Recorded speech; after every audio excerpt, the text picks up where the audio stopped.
Acte 3. Un monde en feu. 1945 à 1990. La Seconde Guerre mondiale s'achève dans un silence radioactif après les champignons nucléaires d'Hiroshima et de Nagasaki. Les ruines fument encore que déjà s'élève un nouveau conflit invisible, glacial, la guerre froide. Deux blocs émergent. À l'ouest, les États-Unis et leurs alliés capitalistes. À l'est, l'URSS et le communisme soviétique. Le monde entier devient un échiquier. Mais dans les ombres des conférences diplomatiques et des traités, Karn, le diviseur visage froid aux yeux perçants qui semblait lancer des éclairs, se glisse. Il murmure dans les couloirs du pouvoir. Il ne sépare pas seulement les nations, il fracture les âmes.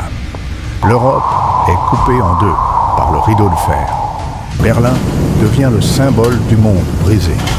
La guerre de Corée transforme la péninsule asiatique en terrain de test pour les idéologies.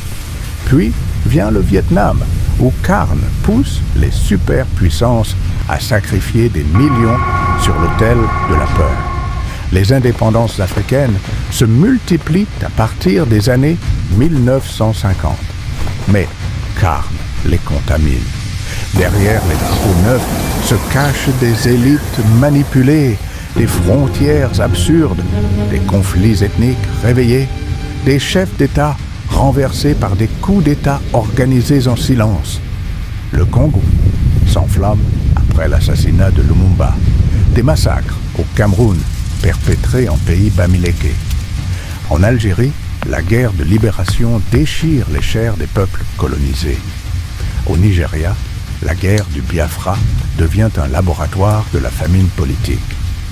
En Amérique du Sud, Karn utilise la doctrine de la guerre pour soutenir des dictatures militaires. À Cuba, la révolution de Fidel Castro devient un point de bascule. La crise des missiles de 1962 place le monde à quelques secondes d'une guerre nucléaire. Le Moyen-Orient n'est pas épargné. Des guerres successives se déclenchent. Les peuples, réfugiés et dépossédés, errent dans l'ombre de Karn. La haine s'enracine, la paix s'effrite. La guerre Iran-Irak, sanglante et absurde, nourrit des résistances qui se transformeront plus tard en monstres. Karn se délecte de ce chaos prévisible.